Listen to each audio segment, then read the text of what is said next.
그러면 오늘 말씀을 전하도록 하겠습니다. 오늘 말씀은 고린도후서 12장 7절에서 10절입니다. 제가 읽도록 하겠습니다.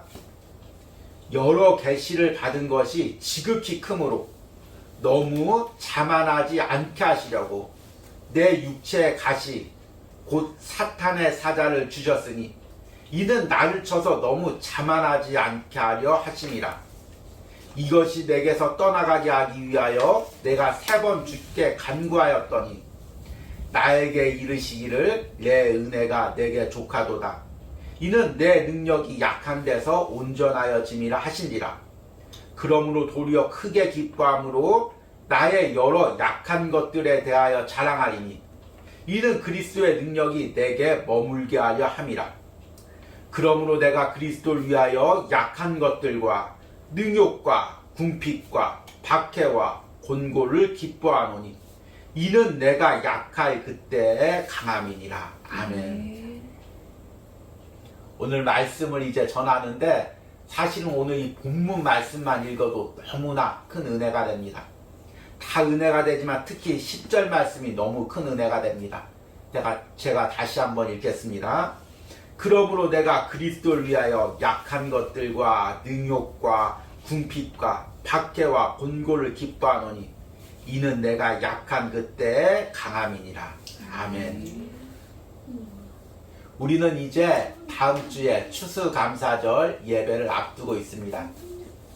추수감사절 예배가 전통적으로는 원래 11월 셋째 주에 예배를 드리는데 또 이게 우리나라 절기와 계절과 맞지 않아서 또 10월에 또 11월 첫째 주에 드리는 교회들도 많이 있습니다.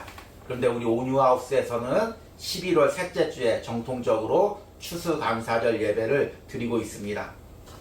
우리가 이 추수감사절 예배를 드리면서 한 해 동안 하나님께서 내게 주신 은혜를 돌이켜보는 아주 소중한 시간을 가지시기 바랍니다.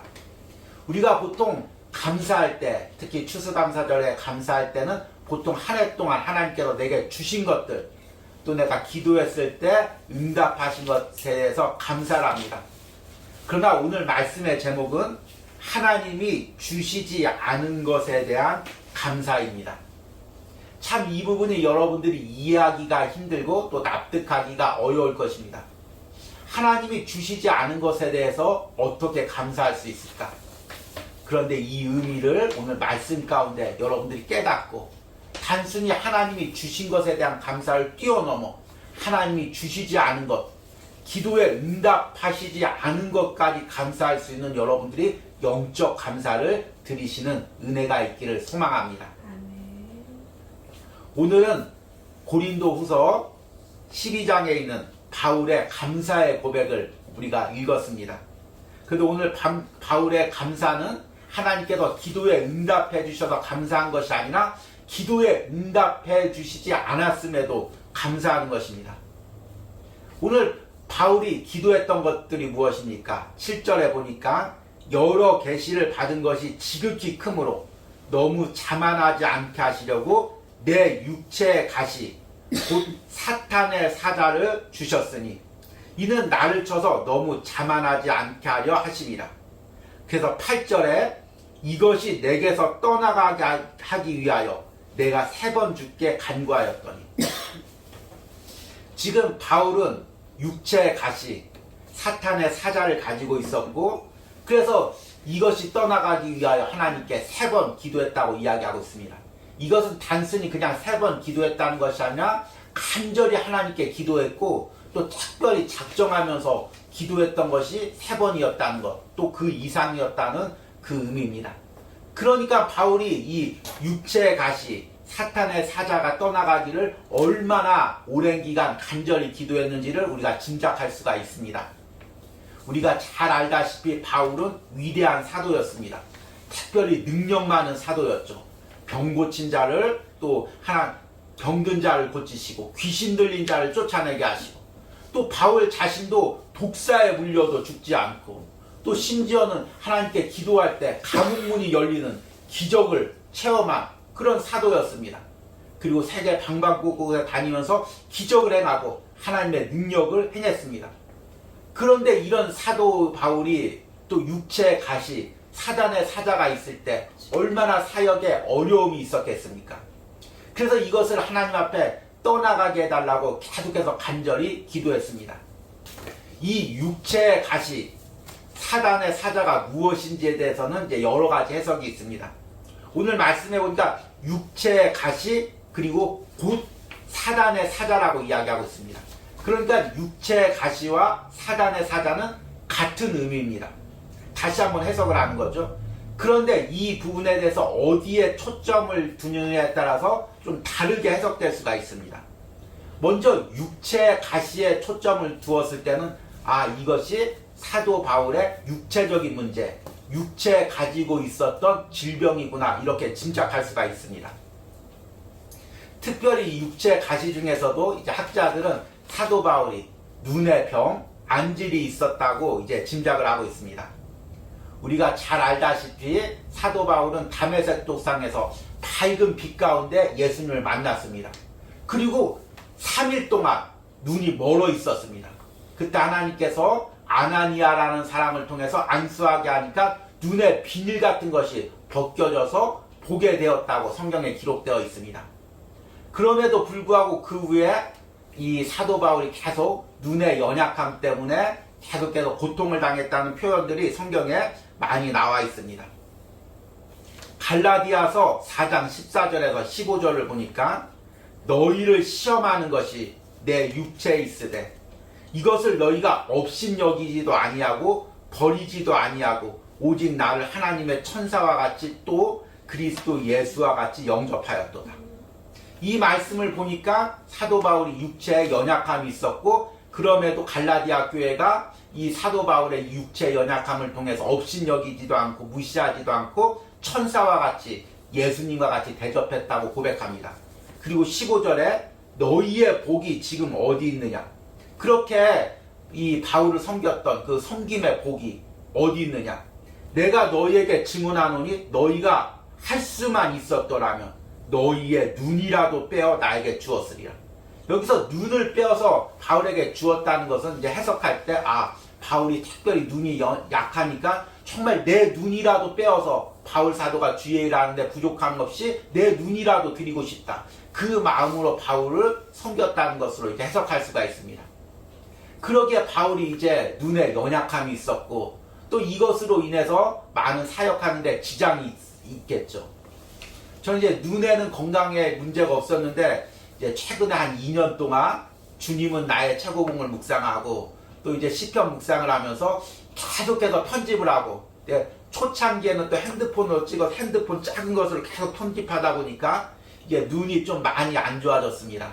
그래서 이제 지금은 이제 큰 컴퓨터를 구입을 해서 또 섬기시는 분이 있어서 이렇게 구입을 해서 또 편집을 해서 좀 나아지긴 했지만 그때 좀 안 좋아진 눈으로 인해서 참 이게 그 원고를 보고 그럴 때 어려움을 느낍니다.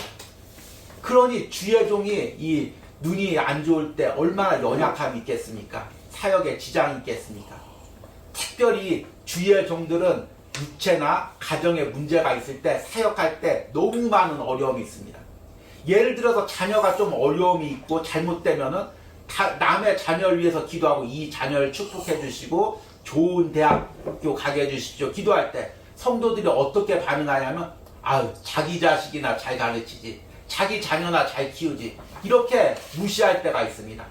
또 주의 종이 몸이 약해서 또 병든 자를 위해서 기도하면 자기 몸이나 건강하지 이렇게 판단할 수가 있습니다. 그러나 하나님께서는 주의 종의 가정에 연약함도 주시고 육체의 연약함도 주십니다. 그러나 그를 통해서 그 능력이 나가지 않는 것이 아니라 사도 바울처럼 연약한 가운데서 오히려 더 큰 능력이 나가게 합니다. 그러니까 성도들은 주의 종의 연약함을 보고 주의 종이 저렇게 연약하니까 기도에도 능력이 없겠다 그것이 아니라 하나님께서 저 연약함을 통해 더 큰 능력으로 응답하시는구나 그렇게 깨달아야 됩니다. 그런데 다 그렇게 성숙한 신앙을 가지고 있지 못했고 그래서 사도 바울도 사역할 때 너무 많은 어려움이 있었을 것입니다. 그래서 주님한테 주님 이것이 떠나가게 하여 주시옵소서 이 육체의 질병이 고쳐주게 하여 주시옵소서 그렇게 기도를 했을 것입니다. 그런데 주님께서 어쩐 일인지 그 기도를 들어주시지 않았습니다. 반대로 이제 이 사탄의 사자라는 부분에 초점을 맞출 때 이 사도 바울이 사람으로 인해서 고통당했음을 깨닫게 됩니다. 목회를 할 때, 주의 일을 할 때 가장 큰 어려움은 뭐니 해도 물질의 문제도 아니고 또 육체의 문제도 아닙니다. 사람의 문제입니다. 계속해서 나를 지적하고 공격하는 사람이 옆에 있을 때 그 괴로움은 가시가 정말 그 심장을 콕콕 찌르는 것 같은 그런 고통을 느끼게 됩니다. 그런데 바울 역시 바울을 정말 예수님처럼 따르는 많은 사람이 있었는가 하면 또 바울을 공격하는 너무나 많은 사람들이 있었습니다. 바울을 죽이기 전엔 먹지도 않고 자지도 않겠다는 사람, 결심한 사람들이 40명이나 되었습니다. 얼마나 이게 무서운 증거입니까? 또 바울이 세운 교회 안에서도 갈라디아 교회, 또 특별히 오늘 읽은 고린도 교회, 바울의 대적들이 많이 있었습니다. 그래서 바울은 사도가 아니다. 또 바울의 여러 가지 연약한 부분들, 또 물질을 쓰는 부분들을 가지고 계속해서 바울을 콕콕 찌르면서 공격을 했습니다. 그래서 바울은 이 사단의 사자, 이 가시들이 없어지기를 계속해서 기도했습니다. 그런데도 하나님께서 그 기도를 들어주시지 않았습니다. 9절에 하나님께서 바울이 이렇게 기도했을 때 뭐라고 응답했냐면 나에게 이르기를 내 은혜가 내게 족하도다. 내 은혜가 내게 족하도다. 참 이 말은 듣기에 따라서는 되게 아름다운 그 말로 들리죠. 내 은혜가 내게 족하다. 찬양의 가사도 있습니다. 그런데 조금 이거를 우리 투로 우리가 흔히 쓰는 말로 좀 날것으로 이렇게 번역하면 어떤 의미냐면 그대로 살아라. 준 대로 살아라. 생긴 대로 살아라. 이 의미인 것입니다. 그러면 이 말을 듣고 사실은 우리가 많이 낙심될 수가 있습니다. 그런데 바울은 오히려 이 말 듣고 기도의 응답으로 듣고 감사했습니다. 9절 후반절에 보니까 그러므로 도리어 크게 기뻐함으로 나의 여러 약한 것들에 대하여 자랑하리니 이는 그리스도의 능력이 내게 머물게 하려 함이라. 그러므로 내게 그리스도를 위하여 약한 것들과 능욕과 궁핍과 박해와 곤고를 기뻐하노니 이는 내가 약한 그때의 강함이니라. 이 응답을 듣고 낙심하거나 좌절한 것이 아니라 도리어 크게 기뻐했다는 것입니다. 그리고 나의 약한 것들, 이것도 주님이 주신 것인 줄 알고 기뻐하고 자랑했다는 것입니다. 어떻게 이렇게 응답되지 않은 기도에 감사할 수가 있었을까요? 그 이유를 두 가지로 크게 요약해 볼 수가 있습니다. 첫 번째는 하나님이 응답하시지 않은 이유를 깨달았기 때문입니다. 다시 7절 말씀을 읽어보면 여러 계시를 받은 것이 지극히 크므로 너무 자만하지 않게 하시려고 내 육체의 가시 곧 사탄의 사자를 주셨으니 이는 나를 쳐서 너무 자만하지 않게 하려 하심이라. 답이 무슨 단어일까요? 항상 우리가 성경을 읽다가 반복되는 단어, 묵상을 하고 깊이 그 의미를 깨닫기 위해서는 반복되는 단어에 초점을 맞추시기 바랍니다. 7절에는 자만이란 단어가 2번이나 반복되고 있습니다. 그러니까 하나님께서 이 사탄의 사자, 육체의 가시를 주시고 바울의 기도에 응답하지 않은 이유는 바울이 자만하지 않게 하기 위해서입니다. 여기 뭐 자만해봤자 얼마나 자만하겠어. 그런데 이 자만이란 단어가 어떤 단어냐면 예전 성경에는 자고하다로 번역되어 있습니다. 헬라어로 휘페아이오라는 단어입니다. 위로라는 단어와 들어올리다라는 단어가 합성된 단어입니다. 위로 들어올리다. 바울을 위로 들어올린다는 것입니다. 그런데 이 단어가 어떤 의미로 성경에는 쓰이냐면 하나님을 대신할 때, 하나님의 자리를 차지할 때 이 휘페아이로라는 단어가 쓰였습니다. 그러니까 이건 단순히 교만하다는 의미가 아니라 하나님의 자리를 대신할 정도로 높아진다는 것입니다. 왜 이런 말을 썼을까요? 우리가 잘 알다시피 바울은 날 때부터 정통 유태인이었고 그리고 또 바울은 날 때부터 로마 시민권을 가지고 있었습니다. 더 나가서 당대 최고의 학자인 가말리엘이라는 사람 밑에서 학문을 배웠습니다. 이것이 우리가 그냥 들으니까 그런가 보다 이야기하지만 이게 어마어마한 특권이고 권력입니다. 그래서 바울이 보면 젊었을 때 정치적인 그런 부분에서도 아주 두각을 나타내는 것을 보게 됩니다. 우리가 흔히 설교할 때 로마 시민권을 지금의 미국 시민권과 같다 이렇게 설교하는데, 사실 로마 시민권을 그 당시에 갖고 있었다는 것은 미국 시민권과 비교할 수가 없는 것입니다. 바울이 이 로마 시민권을 크게 내세운 것이 성경에는 딱 2번 나옵니다. 하나는 빌립보에서 이제 귀신 들린 사람을, 귀신 들린 여종을 고쳐준 것입니다. 그러니까 이 귀신 들린 여종으로 점을 쳐서 장사하던 주인이 이 수익이 없어지니까 바울을 고소합니다. 그런데 빌립보 간원들이 사정을 알아보지도 않고 바울을 때리고 감옥에 가둡니다. 그럴 때 빌립보에서 바울과 실라가 기도할 때 옥문이 열려지는 또 기적이 범해지죠. 그러니까 이제 상관이 너 조사해보니까 별일 아니다, 큰 죄 아니다, 그냥 나가라 이렇게 이야기를 했습니다.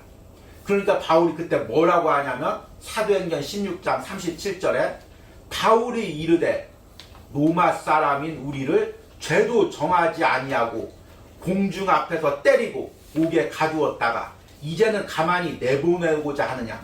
아니라 그들이 친히 와서 우리를 데리고 나가야 하리라는데, 내가 로마 시민권을 가지고 있는데 너희가 나를 죄도 정하지 않고 사람들 앞에서 때리고 감옥에 가두었으니까 내가 이대로 못 나간다, 이렇게 으름장을 놓는 것입니다.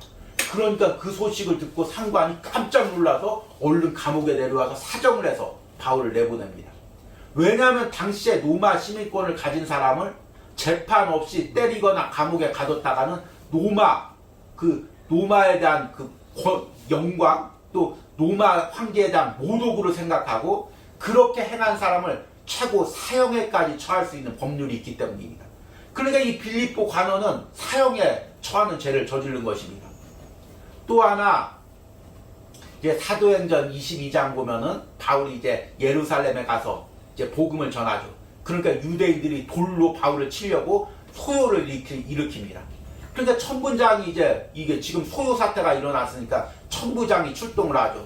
천부장이랑 당시에 로마 군사 1000명을 이끄는 권한을 가진 사람입니다. 지금으로 말하자면 어마어마한 권한을 가진 거죠. 1000명의 군사를 이끌고 그 권한을 가지고, 특별히 식민지에서 그런 권한을 가지고 있는 사람은 어마어마한 사람입니다. 그런데 이 천부장이 소요가 일어나니까 일단 그 원인인 바울을 잡아다가 때리고 신문에서 무슨 원인인지 알아보라 백부장에게 명했습니다.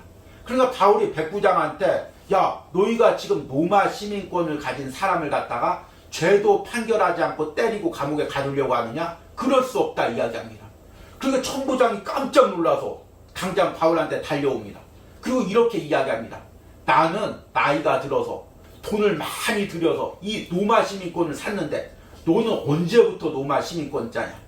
그러니까 바울이 뭐라고 하냐면 나는 날 때부터 로마 시민권자다, 이렇게 이야기를 하는 것입니다.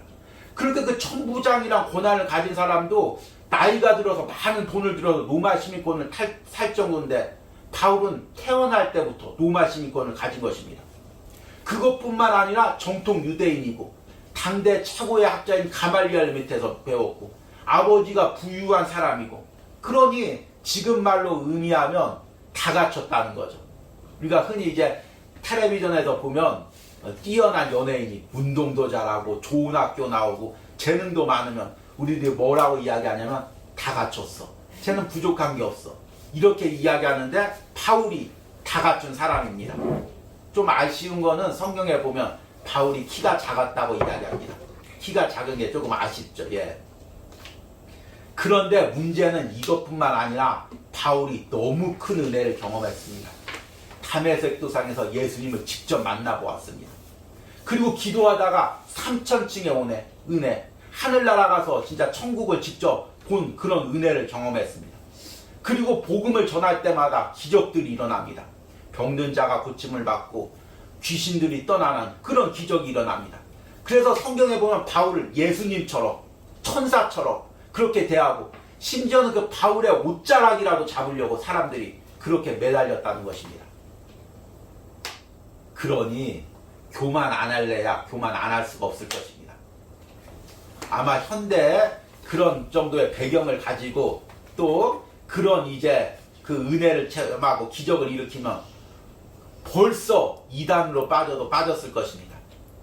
이단 중에는 처음부터 잘못된 교리와 잘못된 생각으로 이단을 간 사람도 있는가 하면, 반면에 처음에는 이렇게 정상적으로 가다가 너무 큰 기적이 일어나고 사람이 그 사람을 신처럼 여기고 그 사람의 말 한마디면 재산이고 뭐고 다 들어주니까 어느 순간에 자신이 하나님인 줄 착각하고 하나님처럼 행하고 사람들 위해 하나님처럼 군림하다가 이단으로 빠진 사람들, 이단의 교주가 된 사람들이 많이 있습니다. 아마 바울도 이런 위험성이 있을 것입니다. 그런데 하나님께서 오늘 말씀에 자고하지 않게 하려고, 하나님의 길을 걸어가려고 하려고, 변질되지 않고 변함없이 주의 길을 가려고 하려고 그에게 육체의 가시, 사단의 사자를 주었다는 것입니다. 여러분, 내 삶을 한번 돌이켜보시기 바랍니다. 내 육체를 한번 보시기 바랍니다. 우리 가정, 우리 자녀들 돌이켜보시기 바랍니다.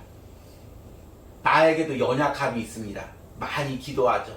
하나님께서 아직도 그 연약함을 해결해 주시지 않은 부분들이 있습니다. 그러나 그 연약함 때문에 내가 더 주님께 기도하게 됩니다. 주님께 더 무릎 꿇게 됩니다. 주님 앞에 더 낮아지게 됩니다. 저는 참 이 온유하우스에서 와서 감사한 것이, 이곳에서 제가 낮아지고 더 주님 앞에 무릎 꿇고 더 기도하게 되는 것입니다.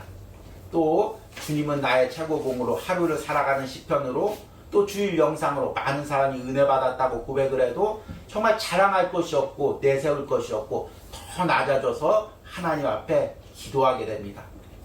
여러분들은 어떤 육체의 가시가 있습니까? 어떤 가정에 문제가 있습니까?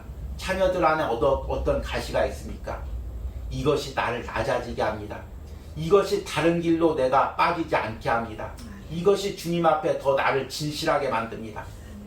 세상 사람들은 세상 신한테 기도할 땐 모든 문제가 다 해결돼야 됩니다. 그러나 하나님은 우리의 모든 문제를 다 해결해 주시지 않습니다. 항상 성도들마다, 가정마다 보면 한두 가지씩 문제들을 꼭 남겨두습니다.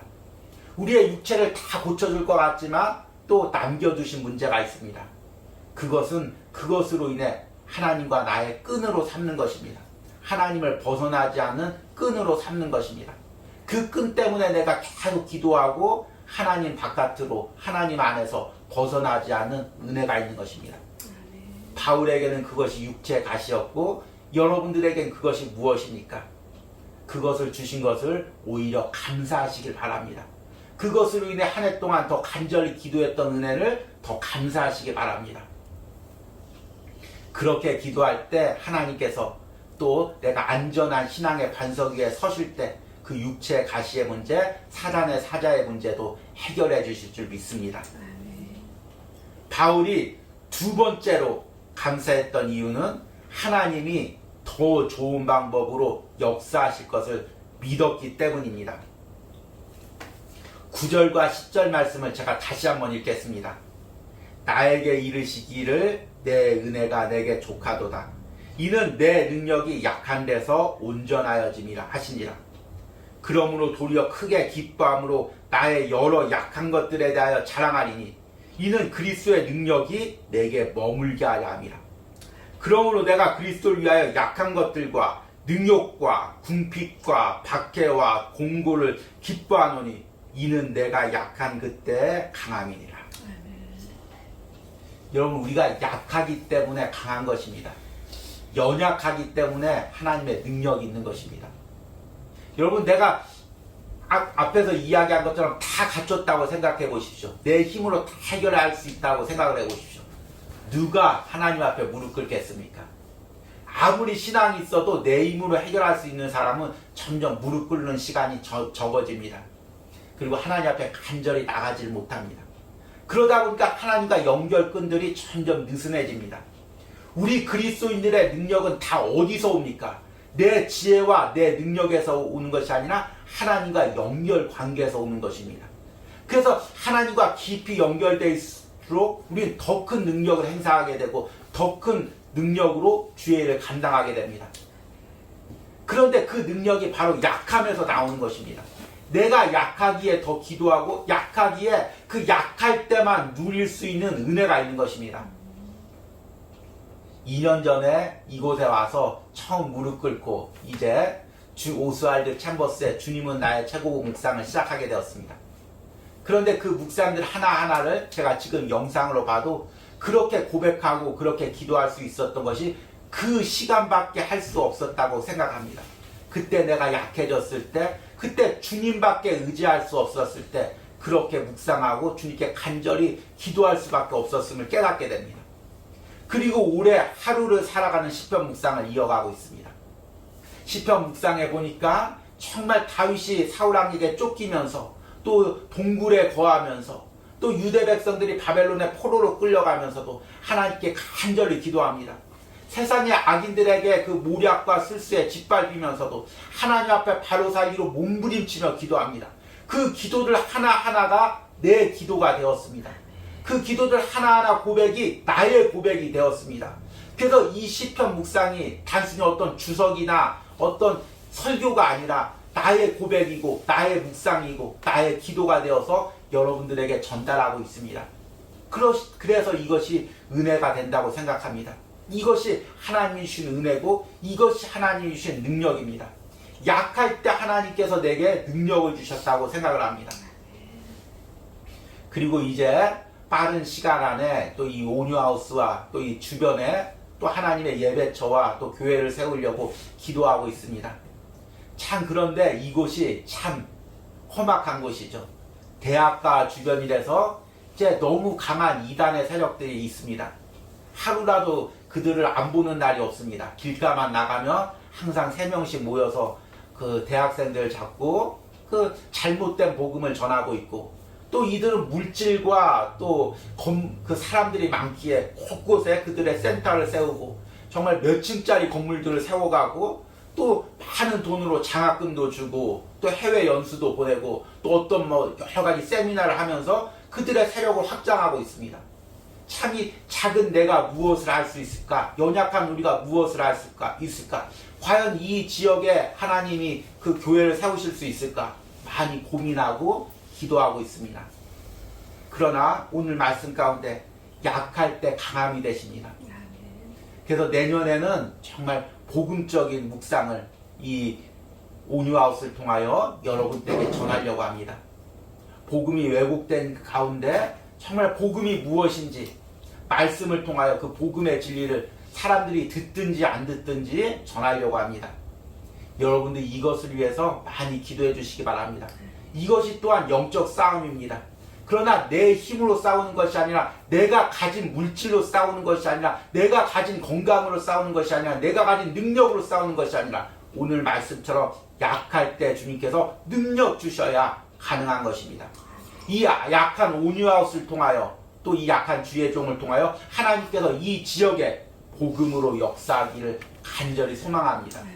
그리고 이런 감사가 우리 가운데 넘치기를 소망합니다.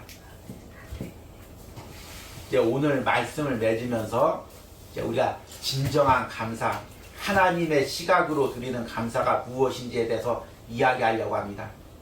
우리는 감사할 때, 또 추수감사절 앞두고 감사할 때 항상 인간의 시각으로 감사합니다.